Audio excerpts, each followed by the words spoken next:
Welcome to the channel people teacher.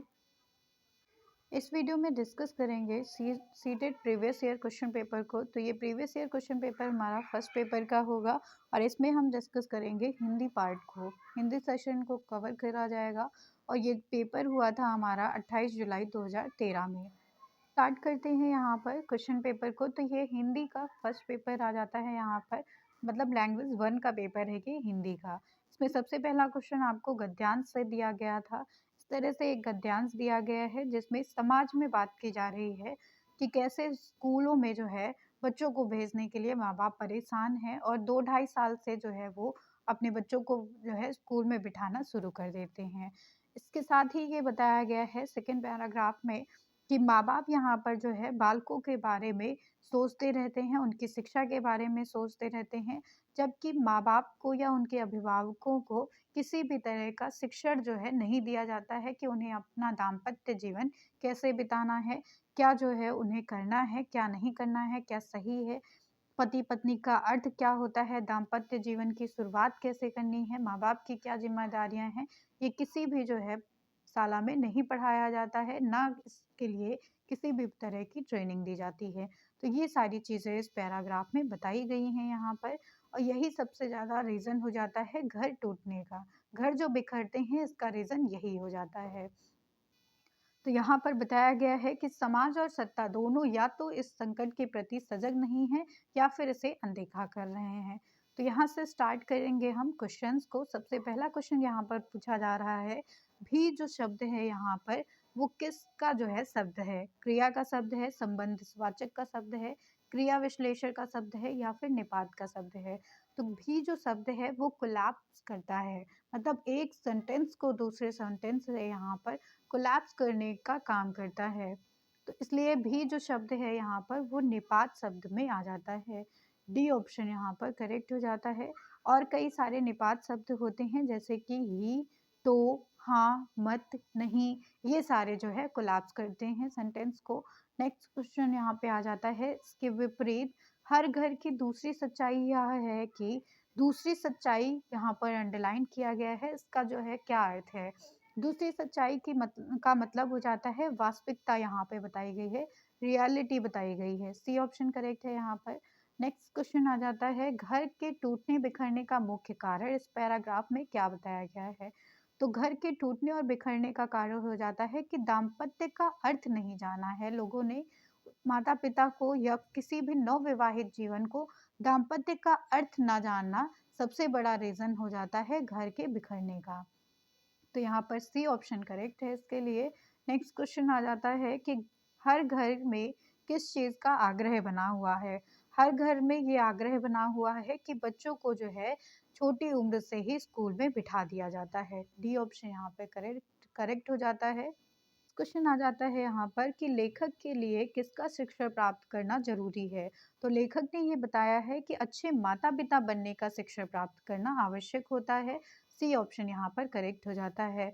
अच्छे माता पिता बनने का सेंस ये है यहाँ पर कि जब आपको ट्रेनिंग दी जाएगी कि आप अच्छे पेरेंट्स कैसे बन सकते हैं, तो आप अपने बच्चों को गाइड करते हैं अच्छी तरह से। ये जो गाइडेंस होता है वो उन्हें हेल्प करता है कि वो अपना बेस्ट दे सकें समाज को। तो जब बच्चे जो है डिलीवर करते हैं अपना बेस्ट, तो इससे जो है राष्ट्र का विकास होता है। सी ऑप्शन यहाँ पर करेक्ट हो जाता है।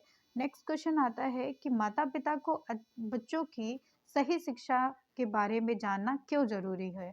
माता पिता को बच्चों की सही शिक्षा जानने के लिए इसलिए जरूरी हो जाता है क्योंकि वो आने वाला भविष्य होते हैं, जिससे कि समाज का बेहतर निर्माण हो सके। तो यहाँ पर डी ऑप्शन करेक्ट हो जाता है कि माता पिता जो है जागरूक रहें बच्चों की शिक्षा के लिए, क्योंकि वो आने वाला फ्यूचर होते हैं। नेक्स्ट क्वेश्चन आ जाता है, समाज और सत्ता किसके प्रति सजग नहीं है? समाज और सत्ता जो है वो घर बसाने की शिक्षा देने की शाला खोलने में किसी भी प्रकार से जागरूक नहीं है। सी ऑप्शन यहाँ पर करेक्ट हो जाता है, क्योंकि इस पैरा के अकॉर्डिंग बताया गया है कि अगर जो है ऐसे प्रशिक्षण कार्य किए जाएंगे, ऐसे शिक्षण दिए जाएंगे पेरेंट्स को कि वो कैसे अच्छे पेरेंट्स बन सकते हैं, तो इससे जो है बेटर डेवलपमेंट हो सकता है हमारे समाज का।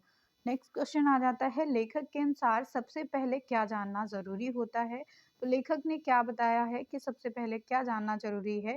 दाम्पत्य की शुरुआत कैसे की जानी चाहिए, ये क्वेश्चन बहुत इंपॉर्टेंट होता है। इसकी जानकारी जो है सबसे पहले नवविवाहित जोड़े को होनी चाहिए। नेक्स्ट क्वेश्चन आ जाता है यहाँ पर, माता पिता शब्द युग्म है। माता और पिता ये दोनों सार्थक शब्द युग्म में जोड़े जाते हैं।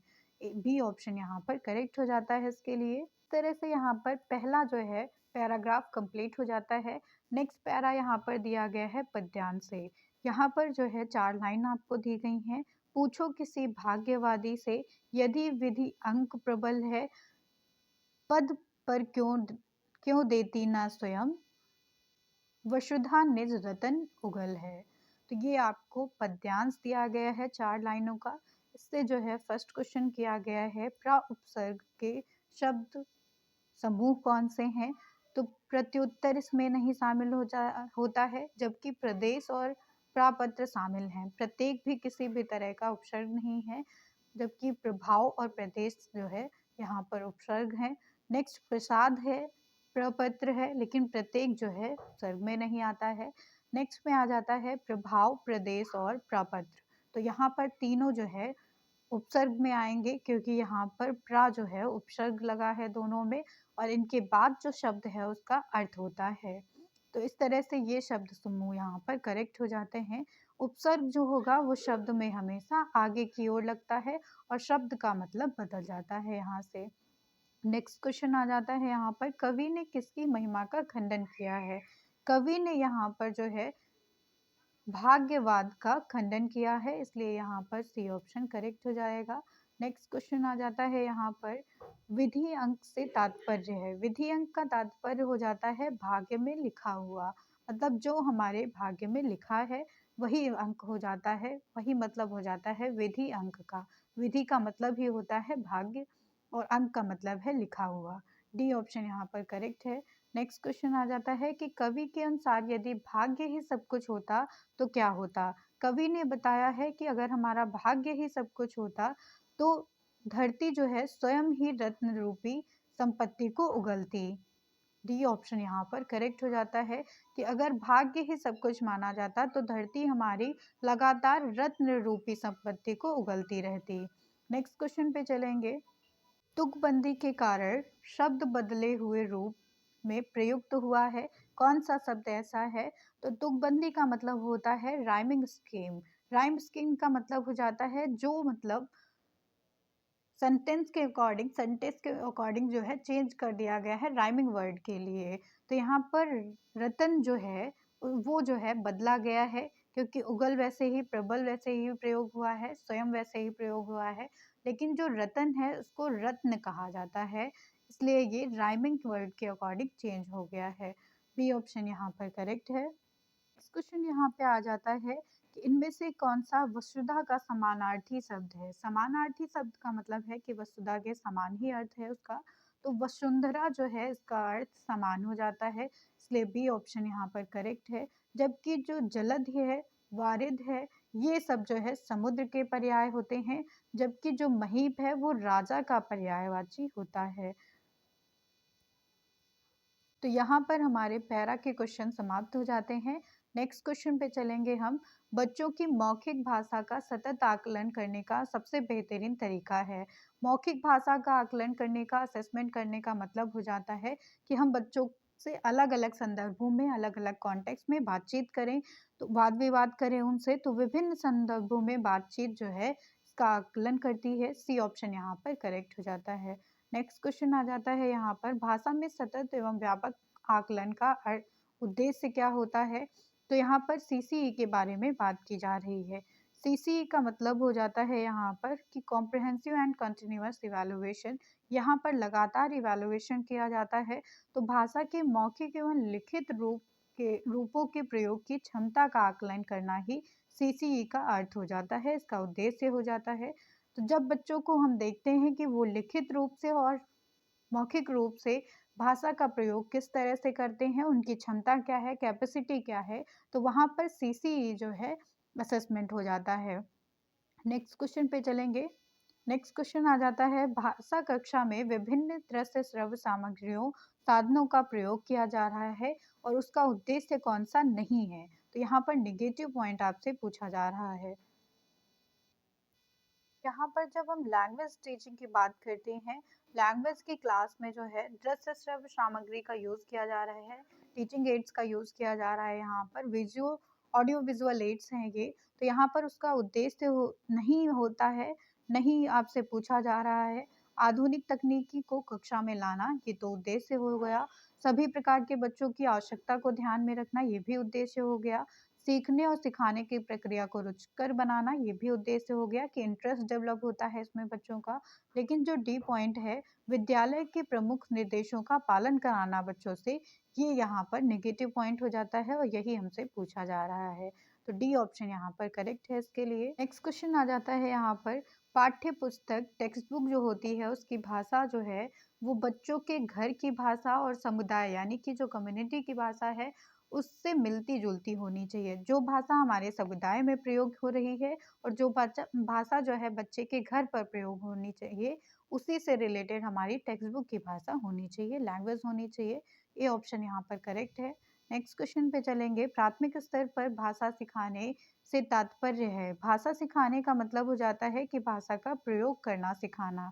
तो डी ऑप्शन यहाँ पर करेक्ट हो जाता है। जब भी हम भाषा की बात करेंगे तो वहाँ पर हम अवसर की बात करते हैं, प्रयोग की बात करते हैं कि बच्चे को कितने अवसर दिए जाएं, कितना वो जो है प्रयोग कर पाए उस भाषा को। तो चाहे इंग्लिश लैंग्वेज हो चाहे हिंदी लैंग्वेज हो, वहाँ पर प्रयोग करने के और अवसर देने के ऑप्शन हमेशा सही होंगे। नेक्स्ट क्वेश्चन आ जाता है कि घर की भाषा और विद्यालय की भाषा में पढ़ाई जाने वाली भाषा, विद्यालय में पढ़ाई जाने वाली भाषा सदैव टकराहट से गुजरती है या फिर समान होती है, या समान हो सकती है या सदैव अलग होती है। तो यहाँ पर सी ऑप्शन करेक्ट हो जाता है कि समान हो सकती है। घर की भाषा और विद्यालय में जो भाषा पढ़ाई जा रही है वो हमें जो है ऐसा हो सकता है कि समान भाषा हो। सी ऑप्शन यहाँ पर करेक्ट है। नेक्स्ट क्वेश्चन पे चलते हैं, प्राथमिक स्तर पर हिंदी भाषा शिक्षण के लिए सबसे अधिक महत्वपूर्ण है, हिंदी भाषा शिक्षण के लिए सबसे महत्वपूर्ण जो माना जाता है वो हो जाता है कि भाषा प्रयोग के अवसर देना। तो यहाँ पर आप देख रहे हैं कि प्रयोग के अवसर देना सबसे सुटेबल आंसर होता है लैंग्वेज टीचिंग में। ये ऑप्शन करेक्ट है। नेक्स्ट क्वेश्चन हो जाता है यहाँ पर, हिंदी प्रयोग के विविध रूपों को जानने के लिए सर्वाधिक महत्वपूर्ण साधन हो सकता है। हिंदी प्रयोग के जो रूप हैं, विविध रूप हैं, उसके लिए सबसे उपयोगी साधन जो है वो माना जाएगा बाल साहित्य का विविध प्रयोग। बाल साहित्य अलग अलग स्टोरियां होती हैं इसमें जो हमें विविध प्रयोग बताती हैं भाषा के। तो यहाँ पर ए ऑप्शन करेक्ट हो जाता है इसके लिए। क्वेश्चन आ जाता है यहाँ पर, कक्षा 1 और 2 के बच्चे हैं तो आप उनको, इन बच्चों के लिए आप किस तरह की कहानियों का चयन करेंगे। तो 1 और 2 के जो बच्चे होते हैं वो मतलब फर्स्ट और सेकंड स्टैंडर्ड में है तो उनका मेंटल लेवल इतना हाई नहीं होता है, इसलिए हम इन बच्चों को जो है जिनके शब्दों और वाक्यों तथा घटनाओं का वर्णन की शैली चित्रात्मक होती है, यानी कि जो पिक्चर बेस्ड लेसन होंगे, हम उनको जो है प्रेफर करेंगे कि इन बच्चों को पढ़ाया जाए। डी ऑप्शन यहाँ पर करेक्ट है। नेक्स्ट क्वेश्चन यहाँ पे आ जाता है, प्राथमिक स्तर पर भाषा शिक्षण की प्राथमिकता क्या होगी। मतलब हम अगर बच्चों को लैंग्वेज टीच कर रहे हैं, लैंग्वेज की टीचिंग कर रहे हैं तो उसमें हमारी प्राइमरी प्रायोरिटी क्या हो जाएगी। जो हमारी प्रायोरिटी होगी उसका मतलब हो जाता है यहाँ पर कि हम किस चीज़ को सबसे ज़्यादा इम्पोर्टेंस देंगे। तो हम यहाँ पर इम्पोर्टेंस देते हैं केवल बोलने को, तो केवल यहाँ पर लग गया इसलिए ये निगेटिव हो गया। कविता और कहानी के द्वारा सिर्फ श्रव्य कौशल पे ही फोकस करेंगे, या फिर बच्चों को जो है रचनात्मक और मौलिकता को पोषित करेंगे। तो हम बच्चे में रचनात्मकता यानी कि बच्चा खुद जो है उस चीज़ को प्रयोग कर सके और मौलिकता को जो है पोषित करते हैं। सी ऑप्शन यहाँ पर करेक्ट हो जाता है भाषा शिक्षण के लिए। क्वेश्चन आ जाता है, पढ़ने का प्रारंभ होता है यानी कि हमारी रीडिंग जो है वो कहाँ से स्टार्ट होती है। रीडिंग स्टार्ट होती है हमारी अर्थपूर्ण सामग्री से जो है, तो अर्थपूर्ण सामग्री से जो है पढ़ने का प्रारंभ होना चाहिए। अर्थपूर्ण सामग्री का मतलब हो जाता है कि हमारी जो मटेरियल है, हमारा जो मटेरियल है वो मीनिंगफुल होना चाहिए। डी ऑप्शन करेक्ट है यहाँ पर। नेक्स्ट क्वेश्चन आ जाता है, भाषा के बारे में कौन सा कथन उचित है। भाषा के बारे में उचित कथन हो जाता है कि भाषा हमारी एक नियमबद्ध व्यवस्था है। कुछ ऐसे नियम हैं जो भाषा जिस पर बेस्ड होती है। बी ऑप्शन यहाँ पर करेक्ट हो जाता है। नेक्स्ट क्वेश्चन यहाँ पे है कि प्राथमिक कक्षाओं में रोल प्ले यानी कि भूमिका निर्वाहन का क्या उद्देश्य होता है। भूमिका निर्वाहन का मतलब हो जाता है कि बच्चों को एक थीम दी जाती है, एक जो है टॉपिक दिया जाता है जिस पर वो नाटक करते हैं, रोल प्ले करते हैं, तो उससे जो है उनमें विभिन्न संदर्भों में भाषा का प्रयोग करने का अवसर दिया जाता है उन्हें। तो वो अलग-अलग तरह के कॉन्टेक्स्ट में, अलग-अलग संदर्भों में भाषा का प्रयोग कर पाते हैं। इसका उन्हें अवसर मिलता है रोल प्ले के थ्रू। नेक्स्ट क्वेश्चन यहाँ पे आ जाता है, भाषा हमारे परिवेश में बिखरी मिलती है, यह कथन किस पर लागू नहीं होता है। तो भाषा हमारे परिवेश में चारों तरफ बिखरी हुई है, इसका जो है कथन नहीं लागू होगा यहाँ पर भाषा प्रयोगशाला में। जबकि जो है अखबारों में भाषा बिखरी मिलती है, साइन बोर्ड पर बिखरी मिलती है, विज्ञापन भर में जो है बिखरी मिलती है, एड्स पर। लेकिन जो भाषा प्रयोगशाला होती है उसमें हमारी भाषा बिखरी हुई नहीं मिलती है। ए ऑप्शन यहाँ पर करेक्ट है। नेक्स्ट क्वेश्चन है यहाँ पर और लास्ट क्वेश्चन ये हो जाता है, कक्षा में कुछ बच्चे लिखते समय वर्तनी संबंधी त्रुटियां करते हैं। मतलब वो वर्तनी से रिलेटेड जो है यहाँ पर त्रुटियां कर रहे हैं। एक भाषा शिक्षक होने के नाते, लैंग्वेज टीचर होने के नाते आप जो है क्या करेंगे यहाँ पर। तो फर्स्ट ऑप्शन है यहाँ पर कि शब्दों का सही रूप लिखते हुए सही रूप लिखेंगे आप, और बच्चों को दोनों तरह के शब्दों का अवलोकन करने के लिए कहेंगे। तो आप इसमें बच्चों को कहेंगे कि वो सही रूप और जो उसने वर्तनी की जो है त्रुटियां की हैं, उन दोनों शब्दों का आकलन करें, वो बच्चे असेस करें जो है शब्दों को, और उसके बाद उसमें अंतर पहचानने का अवसर देंगे आप। तो ये आप बच्चों को अवसर देते हैं कि वो जो है सही शब्द से और जो त्रुटि वाली वर्तनी वाली त्रुटियां उसने की हैं उससे संबंधित शब्द में वो अंतर कर सकें, पहचान कर सकें, जिससे जो है बच्चा अपनी त्रुटि को वहीं पर सुधार लेता है। तो इस तरह से इस वीडियो में आपको 30 क्वेश्चन कराए गए हिंदी से रिलेटेड। Thank you everyone.